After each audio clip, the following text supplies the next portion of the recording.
Good morning.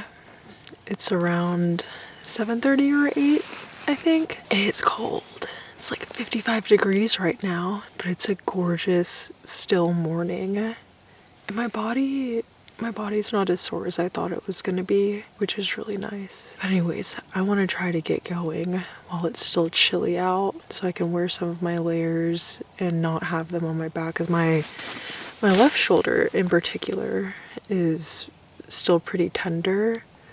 My feet, they feel fine. Something really funny that happened last night though was around, I don't even know what time it was. Yes, I do. It was like 12:45. I woke up and there were like 3 coyotes probably 100 yards away from my tent, just howling away. And I was like, don't laugh, don't move, don't let them know that you're here. As much as I would love to pup around with some yotes, no. I was so tired. I think all in all, I ended up sleeping like maybe 10 hours. But I'm gonna start getting loaded up so we can head back to the car, end our trip.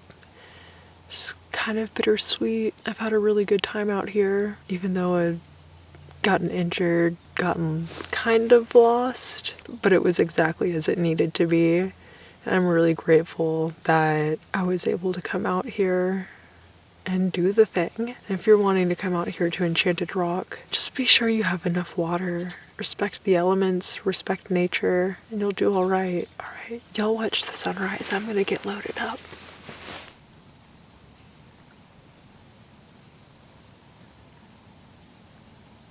We are all packed up, ready to go. Almost ready. I want to stop and eat and enjoy this view one last time. Definitely get some more water in me. And then we are going to go down Echo Canyon because I don't have as much water as I thought that I did. And I don't want to go almost 2.5 miles with about a liter of water. So we're going to go the 1.8 miles down Echo Canyon back to the car. And that's the plan. So I'm gonna chill, have some breakfast, try to eat as much as my food as I can. That way I'm not having to carry as much. But man, this view, it's incredible. The weather, incredible. All of it, incredible. It's definitely a very, very sacred place. And I'm very grateful that I've been able to stay here for a couple of nights and just tootle around, hike the loop and all the other trails, go up to the summit. It's been a really good trip. You want some cheese? Birds don't eat cheese.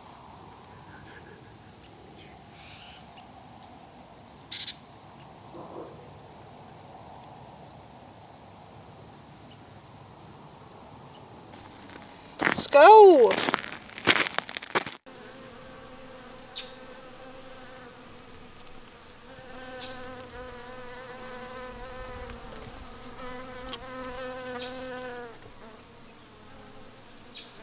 We made it back to the car. My blister's okay. The bruise on my foot is kind of purple, but we're doing good. We had plenty of water coming back down. However, the one really bizarre thing that happened was I ended up getting a little bit of a nosebleed coming down. And this is right when Echo Canyon meets the summit trail. I kept sniffling and sniffling, and I was like, oh my God, my nose, I haven't had a nosebleed since like middle school, which was like over 20 years ago. It also ended up getting pretty hot because when you're in the Echo Canyon, it's nice and shaded. And there's these microclimates with the trees and the other plants. But as soon as I got to that point where the Echo Canyon is encroaching the summit trail, I was like, oh my God, I need to find a bush so I can change my clothes because I didn't have my bra on. And then I put my sun hoodie on. And as soon as I got back to the car, I was like, shoes off, socks off, shirt off. Like, I don't even care. I don't even care. It's like bittersweet that we're leaving.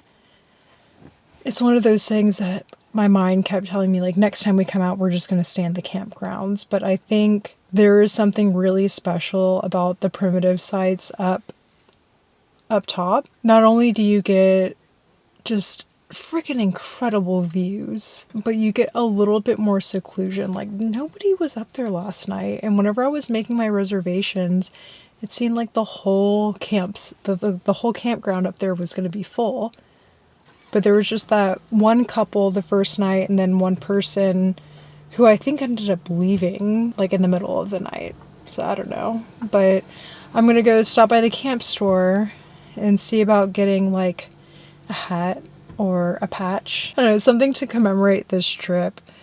I did really, really miss Ziggy, especially at night whenever like the coyotes were howling super close. Just having that reassurance and that companionship really does make adventures like this so much more meaningful. And I'm really grateful that we got to spend 6 months on the road together, just going to all these different places. It was really limiting on where we were able to go. We didn't do too much in national parks because they don't like dogs.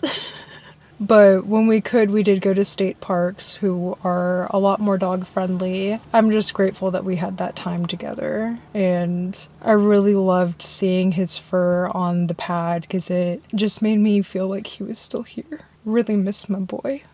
But I did bring some of his ashes, so he was like here anyways. All right, time to go to the camp store.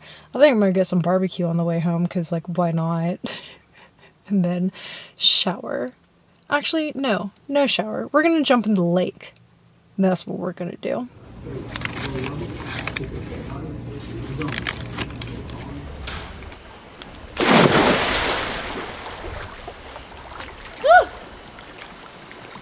Amazing! Oh my gosh, that was amazing. It was like a little cold plunge. Oh, but I did not realize how sore my arms were until I tried to lift myself up, and my body was like, not a chance. But oh, that felt so freaking nice. Anyways, thank you so much for being here. Feel free to leave a comment, like, subscribe, and I will catch you next time.